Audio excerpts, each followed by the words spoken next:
Hello everyone, welcome to bright IQ। आज हम लोग पढ़ने वाले हैं JSS CGL में प्रैक्टिस सेट पेपर 3 से सामान्य अध्ययन को। इसमें आपका सारा बेसिक कॉन्सेप्ट के साथ साथ क्वेश्चन दिया हुआ है। सारा क्वेश्चन आपका प्रीवियस ईयर्स पे आधारित है। बहुत सारा क्वेश्चन आपका बहुत ज़्यादा इंपॉर्टेंट है, तो प्लीज़ वीडियो को बिल्कुल भी स्किप मत कीजिएगा, एंड तक जरूर देखिएगा। चलिए बिना लेट के स्टार्ट करते हैं हम सामान्य अध्ययन के फर्स्ट क्वेश्चन से, जो है आपका कि ओलंपिक में पदक जीतने वाली प्रथम भारतीय महिला कर्णम मल्लेश्वरी का संबंध किस खेल से है। तो जी हाँ, अगर हम लोग बात करते हैं ना कर्णम मल्लेश्वरी की, तो कर्णम मल्लेश्वरी का संबंध जो है ना वो आपका वेट लिफ्टिंग से है। किससे है? वेट लिफ्टिंग से है। और ये ओलंपिक में पदक जीतने वाली प्रथम महिला है। इन्हें बेसिकली आपका 2000 ईस्वी में ये पुरस्कार जो है वो प्राप्त हुआ था। वही नेक्स्ट क्वेश्चन है आपके पास कि एशिया का नोबेल पुरस्कार कहा जाने वाला रेमन मैग्सेसे पुरस्कार किस देश के राष्ट्रपति के स्मृति में प्रदान किया जाता है। तो देखिए, अगर हम लोग यहाँ पे देखते हैं तो आपका एशिया महाद्वीप का सबसे बड़ा यह पुरस्कार जो है वो आपका फिलीपींस के भूतपूर्व राष्ट्रपति की स्मृति में वर्ष 1957 में प्रदान किया गया था। फिलीपींस के राष्ट्रपति ने दिया था, ठीक है। कब दिया था? 1957 को दिया था, ठीक है। और इसमें बेसिकली एक चीज़ आपको याद रखना है कि इसमें एक स्वर्ण पदक के साथ जो है वो $50,000 की राशि भी दी जाती है। ये चीज़ आप इसमें याद रखिएगा। वही नेक्स्ट क्वेश्चन है आपके पास कि संसद में 3 दशक पुस्तक के लेखक कौन है। बहुत इंपॉर्टेंट क्वेश्चन है। तो जी हाँ, संसद में 3 दशक पुस्तक के लेखक जो है वो है आपके अटल बिहारी वाजपेयी, ठीक है। इसे याद रखिएगा। और आपका अटल बिहारी वाजपेयी जो है वो आपके 3 बार के प्रधानमंत्री भी रह चुके हैं, और उन्हें वर्ष 2014 में जो है वो आपका भारत के सर्वोच्च सम्मान भारत रत्न से भी सम्मानित किया जा चुका है। ये टॉपिक आपका बहुत इंपॉर्टेंट है, ठीक है। वही नेक्स्ट क्वेश्चन है आपके पास कि भारत का पहला स्वदेशी मानव वाहन पोत जिसे हाल ही में नौसेना को सौंपा गया, कौन सा था। तो जी हाँ, वो आपका था INS विक्रांत है। कौन सा है? वो आपका INS विक्रांत है। इसे याद रखिएगा। INS विक्रांत जो है आपका भारत का पहला स्वदेशी विमान वाहक पोत है। इसका निर्माण जो है वो आपका कोचिन शिपयार्ड ने किया है। याद रखिए, किसने किया है? कोचिन शिपयार्ड ने किया है।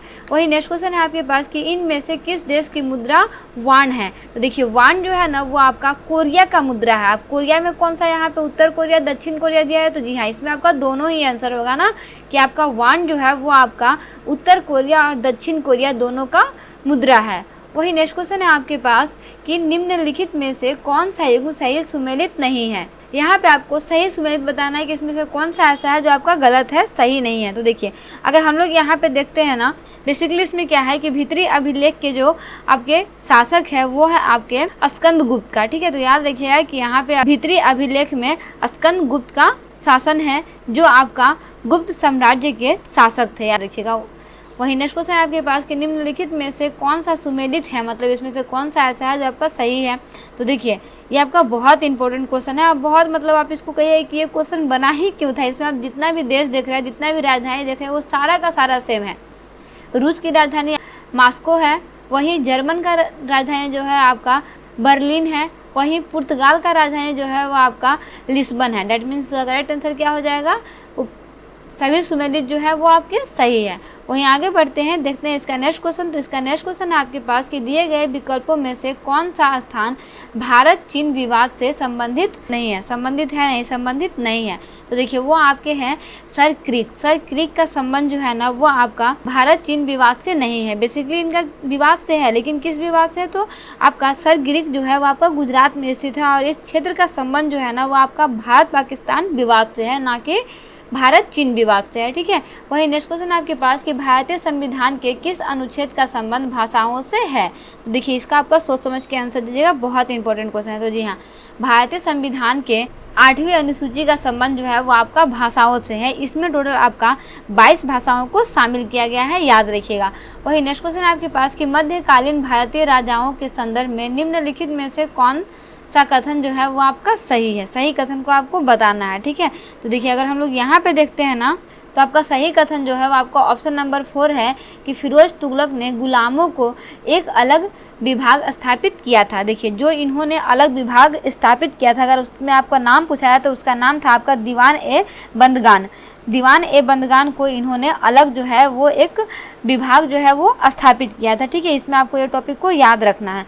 वहीं आगे बढ़ते हैं, देखते हैं इसका नेक्स्ट क्वेश्चन। तो नेक्स्ट क्वेश्चन आपके पास की सूची 1 को सूची 2 से सुमेलित कीजिए एवं नीचे दी गई कूट की सहायता से विकल्पों का चयन कीजिए। सूची 1 में आपका दिया हुआ है, देख सकते हैं आपके पास सारा वेद का नाम दिया हुआ है। ठीक है, तो यहाँ पे अगर हम लोग देखें तो ऋग्वेद का संबंध जो है वो आपका स्त्रोत एवं प्रार्थना से है। किससे है? स्त्रोत एवं प्रार्थना से है। वहीं आपका ऋग्वेद होगा ना, यहाँ पे माफ कीजिएगा। वहीं आपका यजुर्वेद का संबंध जो है वो आपका स्त्रोत एवं कर्मकांड से है। किससे है? स्त्रोत एवं कर्मकांड से है। और का सामवेद का संबंध जो है आपका संगीतमय स्त्रोत से है। वहीं आपका यहाँ पे मिस्टेक हो गया, यहाँ पे अथर्ववेद होगा ना, अच नहीं होगा, अथ होगा। ठीक है, तो अथर्ववेद का संबंध जो है वो आपका तंत्र मंत्र एवं वशीकरण से है। दैट मीन्स इसका करेक्ट आंसर क्या हो जाएगा? तो जी हाँ, इसका करेक्ट आंसर आपका ऑप्शन ए हो जाएगा। इसे याद रखिएगा। ठीक है, अब बेसिकली अगर आप इसमें देखिएगा, अगर आपका एक आंसर पता होता है तो आप सब आंसर को बना सकते हैं। जैसे आपका ए का संबंध जो है वो 3 से है। ठीक है, लेकिन यहाँ पे बाकी का आप ऑप्शन देखिएगा तो किसी में भी ए का संबंध जो है वो 3 से नहीं दिया हुआ है। तो अगर आपको एक का भी आंसर पता है तो इसमें आप इस क्वेश्चन को आसानी से सॉल्व कर सकते हैं। आगे बढ़ते हैं और देखते हैं इसका नेक्स्ट क्वेश्चन। तो नेक्स्ट क्वेश्चन आपके पास की सूची 1 को सूची 2 से सुमेलित कीजिए। तो बेसिकली इसमें आपका क्या हो जाएगा? लॉर्ड डलहौजी का संबंध जो है वो आपका बेबगत सिद्धांत, और वहीं लॉर्ड विलियम बेटिंग्स का संबंध जो है वो आपका हो जाएगा सती प्रथा का निवेश से, और लॉर्ड रिपन का संबंध जो है वो आपका हो जाएगा स्वायत्त शासन से, और आपका लॉर्ड कर्जन का संबंध जो है आपका बंगाल का विभाजन से हो जाएगा। ठीक है, दैट मीन्स इसका करेक्ट आंसर क्या हो जाएगा? तो वो है आपका ऑप्शन नंबर ए, इसका करेक्ट आंसर हो जाएगा। ठीक है, क्योंकि यहाँ पे 1 का डी दिया हुआ है और 2 का ए दिया हुआ है। ठीक है, तो इस तरह से भी आप इसको मैच करके आसानी से बना सकते हैं। ठीक ना, आगे बढ़ते हैं, देखते हैं इसका नेक्स्ट क्वेश्चन। तो नेक्स्ट क्वेश्चन है आपके पास कि भारत का शासन ईस्ट इंडिया कंपनी ने क्राउन को स्थानांतरित किया, कब किया गया, वो समय कब का था? तो जी हाँ, अगर आप यहाँ पे देख पा रहे हैं ऑप्शन सी में, तो आपका 1858 के भारतीय सरकार अधिनियम के अंतर्गत जो है इसको स्थानांतरित किया गया। इसे याद रखिएगा। चलिए, इसमें हम लोग कुछ बेसिक से फैक्ट को समझते हैं। तो अगर हम लोग बात करते हैं ना, अगस्त में ये हुआ था ना, अगस्त 1858 की, तो अगस्त 1858 ईस्वी में आपका ब्रिटिश संसद ने एक अधिनियम पारित कर भारत में कंपनी के शासन को समाप्त कर दिया था। ठीक है, इसे आपको याद रखना है। इसमें बेसिकली क्या था कि इस अधिनियम द्वारा भारत के शासन का नियंत्रण जो है वो आपका ब्रिटिश सम्राट को सौंप दिया गया। इससे क्या हुआ कि यह आपका विद्रोह जो है वो आपका 1857 के विद्रोह का परिणाम था। ठीक है, इसके विद्रोह के बाद ही इसे ये सौंपा गया। वहीं इसमें एक टॉपिक आपको याद रखना है कि इस उद्घोषणा द्वारा जो है वो भारत के लोगों को यह आश्वासन दिया गया था कि जाति, रंग और प्रजाति के आधार पर किसी के साथ कोई भी भेदभाव नहीं किया जाएगा। यह आपका इसमें आश्वासन दिया गया था। ठीक है, इसी अधिनियम में क्या था कि आपका भारत के गवर्नर जनरल को वायसराय, जिसका अर्थ था सम्राट का प्रतिनिधि, कहा जाने लगा। तो ये भी इसमें आप टॉपिक को याद रख सकते हैं। वहीं नेक्स्ट क्वेश्चन आपके पास कि निम्नलिखित में से किस आंदोलन के कारण भारतीय कांग्रेस का विभाजन हुआ, जिसके परिणाम स्वरूप नरम दल और गरम दल का उद्भव हुआ? इसे याद रखिएगा, ये बहुत ज़्यादा इंपॉर्टेंट क्वेश्चन है। ठीक है, तो देखिए, ये आपका आंदोलन जो था ना वो आपका स्वदेशी आंदोलन था। कौन था आंदोलन था? स्वदेशी आंदोलन। चलिए, इससे रिलेटेड कुछ अगर फैक्ट को समझते हैं ना, तो आपका स्वदेशी आंदोलन की शुरुआत जो है ना वो आपका बंगाल विभाजन के परिणाम स्वरूप 1905 में हुआ था। याद रखिए, कब हुआ था? 1905 में हुआ था। किसके परिणाम स्वरूप हुआ था? तो बंगाल विभाजन के परिणाम स्वरूप हुआ था। इसमें क्या था आपका कि ब्रिटिश वस्तुओं का बहिष्कार किया गया और स्वदेशी उत्पादन को प्रोत्साहित किया गया।